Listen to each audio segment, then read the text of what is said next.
Bonjour et bienvenue dans la météo du Bitcoin, j'espère que vous allez bien. Bon bah ça commence à chatouiller, hein. Je pense que ceux qui ont un biais permabull, ça commence à piquer un petit peu. On a vu un début de changement dans le sentiment. Je dis encore début parce que c'est pas total. Maintenant, on arrive quand même sur des zones intéressantes d'un point de vue weekly. Et ça commence à être des endroits où on veut être attentif. Voilà. Ici, on a une zone de pivot qui a été travaillée par le passé. Et ici, ici, ici, ici. Et souvent, les corps de chandelle sont des bonnes zones d'achat. Voilà, ici en général c'est des bonnes zones d'achat. Ça ne veut pas dire que je pense que c'est bon, c'est le bottom et tout. Je suis encore bearish. Mais d'autant plus que vous pouvez voir ici un épaule tête épaule. Si on le met en 3 jours, il est beaucoup plus visible. Et je fais exprès de le notifier parce que c'est significatif. Dans ce cas, c'est significatif. Alors, ici, clac, clac, clac, clac, clac, clac. Donc, figure chartiste de base. Donc, pression sur les sommets, c'est-à-dire sommets beaucoup plus bas. Pression sur les supports. Au contact des supports. Acceptation de la cassure. Normalement, la target, la cible est la suivante. C'est-à-dire entre la pointe extrême et la ligne de coup. Voilà. Ce qui nous emmène relativement bas. Mais c'est la target. c'est la target. Alors, moi, j'aime bien quand même rappeler la possibilité que ça paraît impossible aux gens, mais pendant la descente, là, je disais aux membres de mon groupe, vous savez, hein, Bitcoin 10 000, 5 000, c'est pas impossible. Et c'est pas forcément que ça va arriver, mais c'est que si tu n'y es pas préparé, hein, si tu penses que c'est impossible et que ça arrive, ben comment tu fais pour l'acheter cet événement? Voilà.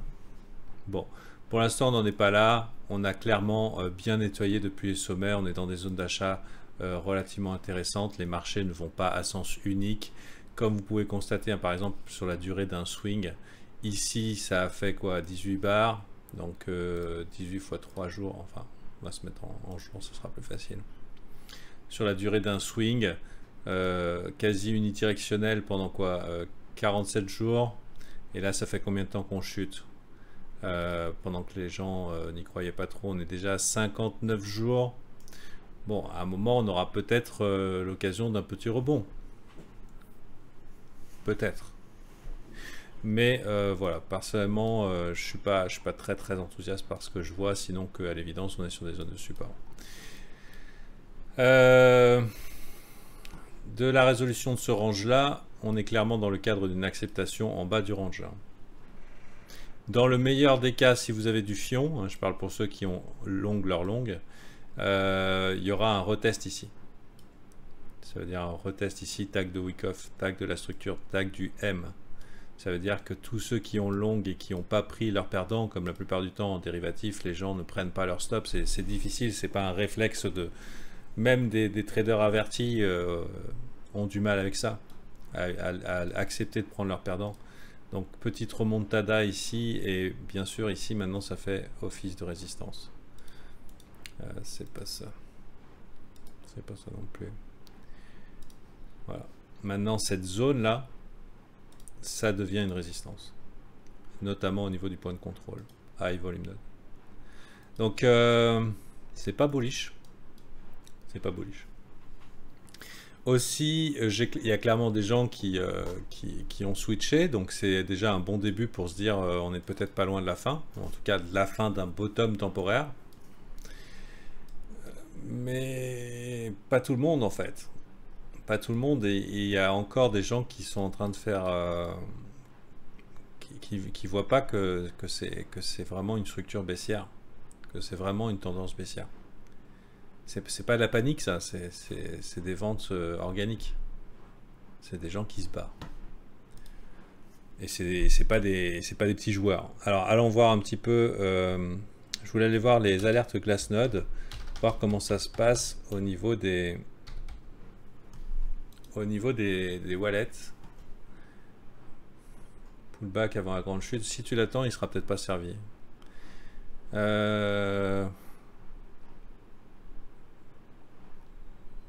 On va essayer de voir si on a des données qui pourraient être intéressantes. Ce que je veux voir, c'est si le nombre d'adresses, des grosses adresses. Ça monte pas. Mineur outflow, pour l'instant faible. Plutôt faible. Intéresse. Je vous invite à vous abonner à ce Twitter. C'est quand même, ça vous donne pas forcément des astuces, mais de voir passer, ça peut être intéressant. Le nombre d'adresses en perte, c'est pas cool ça. Le supply actif, il diminue. Les adresses en profit, vraiment basses. Par exemple, vous voyez, là où on a commencé à trouver un bottom, c'est à peu près dans cette même zone, la dernière fois, en mai-juin. Mais ça ne veut pas dire qu'on ne peut pas aller plus bas. La tendance est baissière. Le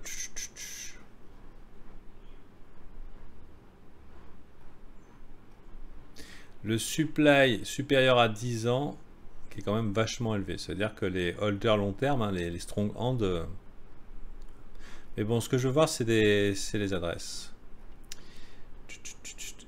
Les adresses 1000 BTC et tout. Pourquoi? En fait, j'ai un site pour regarder ça, mais il est buggé. Et il y a écrit que depuis aujourd'hui, il y a 0 adresse à 1000 BTC. Et donc, en tout cas, ces derniers jours, on n'a pas vu une accumulation, une augmentation chez les adresses à plus de 1000 BTC, ça c'est sûr. On va considérer ça comme un artefact. Mais on ne peut pas dire que c'était une grosse zone d'accumulation alors que ça aurait pu l'être en fait pour des baleines. Donc c'est pas super encourageant. En général, quand on va fort et trop vite sur un gros support weekly, en général on trouve un rebond. C'est même en général une bonne entrée. Mais sachez qu'il y a de fortes chances que ça soit court terme. Aussi c'est le week-end. Et le week-end il peut se passer plein de trucs. Les enfants s'amusent. Le fait qu'on ait cassé là, c'est pas très bon signe. Et d'ailleurs hier je vous parlais de la Bollinger, là on est clairement dans le cadre de, on continue à ramper dedans. C'est-à-dire on est en train de confirmer qu'on est bien dans une tendance baissière et augmentation de la volatilité, tendance baissière. Donc pas cool, pas cool, pas cool. Ici, il doit y avoir quand même un paquet de gens qui ont mis leur stop. Bon, c'est le genre de personne qui, à mon avis, a suffisamment de budget peut-être pour acheter sur un support. Hein. Il ne faut pas négliger combien de temps on a retesté ici sans jamais réussir à passer là. Une fois, deux fois, trois fois, quatre fois, 5 fois. Quasiment 5 fois, 5-6 jours sur ces supports-là sans arriver à le péter avec une zone de rebond. D'ailleurs, pour la zone de rebond et la zone de travail potentiellement ici avant de perdre la suite, ça pourrait être quelque chose comme ça. Ça veut dire avant de perdre parce que je pense qu'on ira plus bas. Ça veut dire on pourrait très bien dire ouais c'est le bottom. Et non. Vous voyez cette zone? Cette zone qui correspond à un creux dans le volume profile qui pourrait être comblé. Ça c'est dans le meilleur des cas. Dans tous les cas je ne suis pas motivé pour sortir ma bite. Pas encore. N'oubliez pas que le marché peut être irrationnel plus longtemps que vous puissiez être solvable. Et si on doit se dire que ça pourrait être la fête, vous voyez, ça pourrait très bien arriver février. Février, mars, avril, en général, c'est des bons moments pour reprendre. Pour l'instant, on peut avoir aussi des rebonds conséquents, puisqu'on voit que la trendline, on est quand même très éloigné de cette trendline et on pourrait revenir faire un contact. Mais contact qui serait probablement une opportunité de short. Donc, c'est pas folichon. Maintenant, il y aura sûrement, pendant que le BTC... Si le BTC se met à hésiter sur une zone, ça veut dire qu'il va trouver un nouveau point d'équilibre. Ici, on avait un point d'équilibre, on l'a perdu, on repart dans une tendance qui est claire. On arrive ici, à mon avis, il y a des chances qu'on traverse, mais c'est pas sûr. Ou en tout cas qu'il y a de la baston. Voilà, et une fois qu'on aura trouvé notre nouvelle zone de range, quelle qu'elle soit, quel que soit son niveau, bah, là il faudra probablement se focus sur quelques haltes d'attention et c'est ce qu'on va regarder un petit peu avec les VIP aujourd'hui. Bon, voilà, je vous annonce pas des bonnes nouvelles depuis ici environ, hein, donc mais au moins je vous ai pas mis dans l'illusion d'argent facile, qu'on allait tous être riches, c'est incroyable dès que tout se passe bien. Et maintenant, bah là, ça commence à pleurer, grincer des dents. Voilà, sachez que de mon principe, on panique, il faut toujours paniquer le premier. C'est pas grave si on doit racheter un petit peu plus haut. Mais ça évite de paniquer trop bas, parce que plus la perte devient grande, ou plus on voudrait que ça remonte, et plus finalement on va vendre dans des zones qui sont intéressantes à acheter, et il ne faut pas se leurrer, cette zone-là est super intéressante à acheter. Si on est dans un range weekly. Cette zone-là est super intéressante à acheter. Hein, un bon petit fib.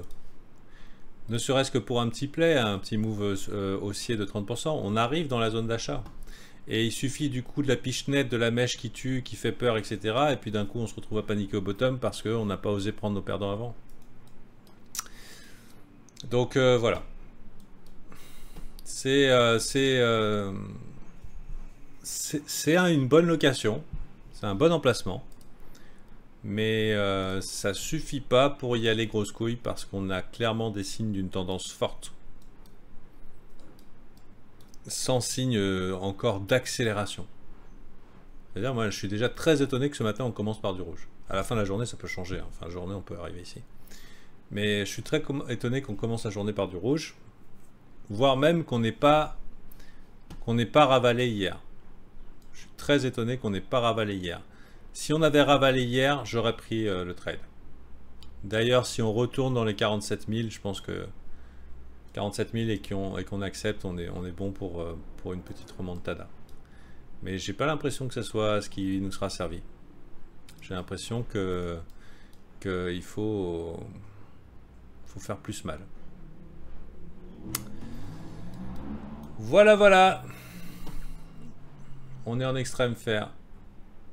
Ça, c'est ce que tu dis. C'est ce que le site Fairgrade Index dit. Mais pour moi, on n'est pas en extrême fer.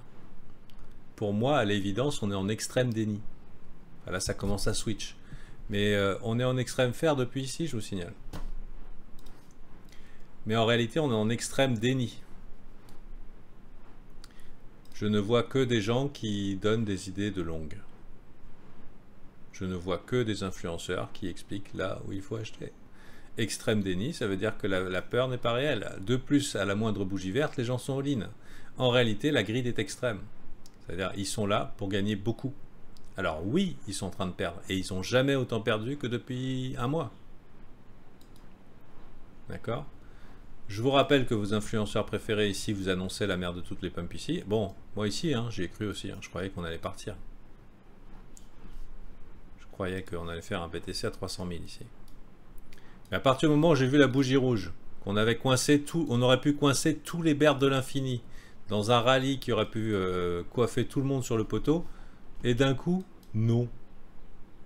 Et la question que je me pose, c'est qu'est-ce que ça aille de faire le prix? Ben, normalement, coincer tous les bears pour toujours et toujours. Je vous explique ma logique. C'est l'opportunité de laisser tout le monde sans Bitcoin. Bah non. Et la question c'est pourquoi? Pourquoi, alors que c'était l'opportunité du siècle d'aller squeeze comme des fous et puis de laisser tout le monde sur le carreau, on n'y va pas. On va par là, on retente, on n'y va pas. À cette bougie rouge, j'ai annoncé la purge. C'est pas normal, c'est pas acceptable. C'est pas acceptable qu'il y ait des signes de faiblesse là où on devrait tout défoncer. Ça aurait dû être, ici, ça aurait dû être le dernier bear trap. À partir de ce moment-là, j'ai changé mon biais. Vous pourrez vérifier sur mes vidéos. De toute façon, il y a toujours toutes les subtilités nécessaires pour ne pas être mal compris, à mon avis. Mais tout ça pour vous dire que il faut parfois être capable de switcher rapidement. Et il y a une expression que j'aime bien, moi, dans un film qui s'appelle Hit, avec Robert De Niro et Al Pacino. C'est un de mes films préférés. Et le mec, il lui dit, mais est-ce que tu seras capable de tout lâcher en 60 secondes chrono? Ou 30 secondes chrono? Sa meuf, sa femme, ses bagages, sa maison. 30 secondes. Mais en trading, c'est pareil. T'es amoureux de ton coin, il y a un truc qui va pas, pim pam poum. La survie, c'est être capable de dégager. Et d'ailleurs, ça a été très mal traduit cette scène en anglais parce il dit quand les flics se rappliquent, est-ce que tu peux tout claquer? Est-ce que tu es capable de partir en 30 secondes, de tout laisser? Et en réalité, c'est pas quand les flics se rappliquent, c'est when the heat goes up. C'est-à-dire quand la chaleur monte, quand ça chauffe. Et c'est exactement ça en trading. C'est pas quand les flics rappliquent, c'est quand ça chauffe. Il faut être capable de se dire, ok, je protège mon capital. Et c'est des fois dur de se dire, ah putain, j'ai acheté, j'ai vendu ici, et le truc il part comme ça, et ça monte. Oh,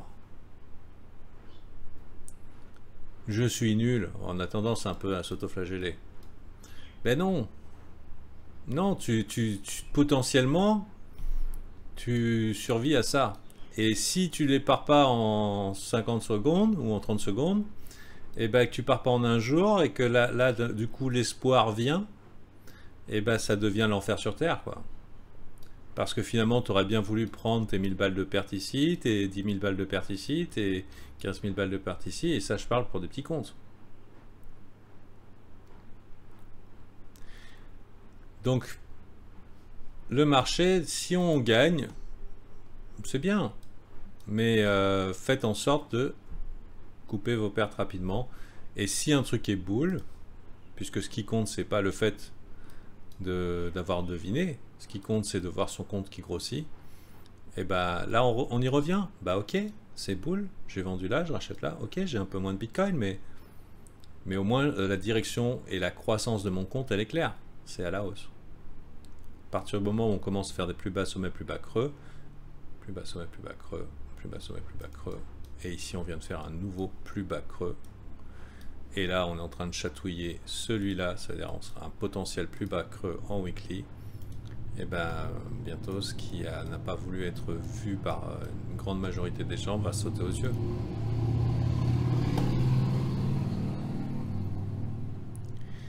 Par exemple, là, ce RSI weekly, il est horrible. C'est horrible. C'est horrible. Marché des cryptos, là. Ouf. Alors, il y aura peut-être des trucs qui vont s'en sortir. En ce moment, il y a un petit push sur les NFT. Je vois que les Bored Ape font pas mal de trucs. Bored Ape, surtout Bored Ape et assimilé. Donc, les gagnants, en fait. Et mais n'empêche que voilà, avec un ETH qui chute, c'est pas cool. Parce que ETH vient de perdre 800 balles.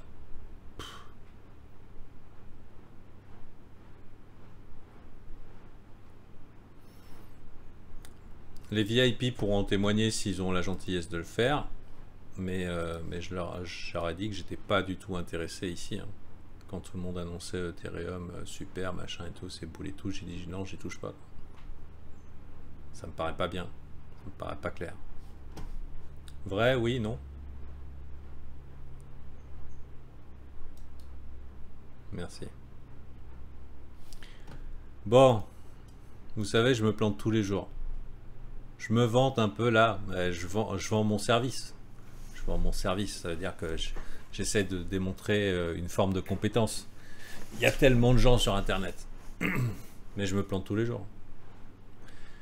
Mais quitte à être mené, ou en tout cas guidé, ça serait pas mal d'être avec des gens qui sont pas forcément soit permabull, soit permabear, en tout cas qui peut-être sont capables de switcher quand la chaleur monte.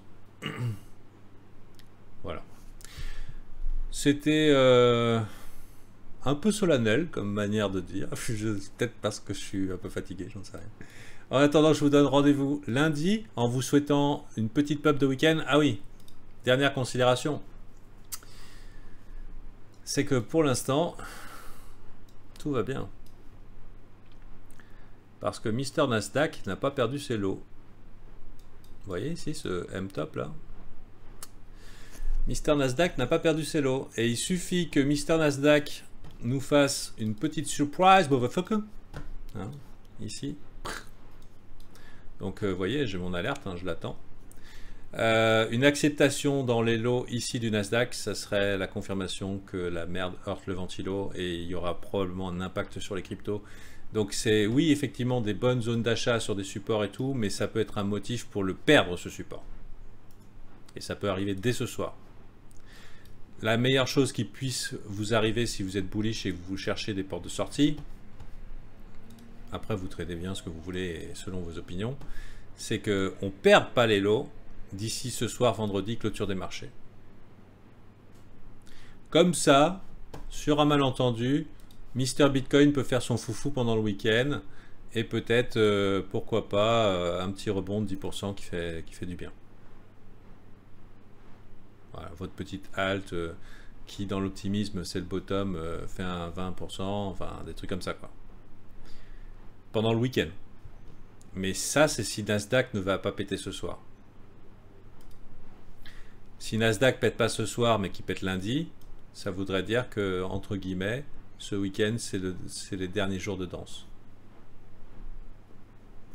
Voilà. C'est mon analyse. Rendez-vous lundi.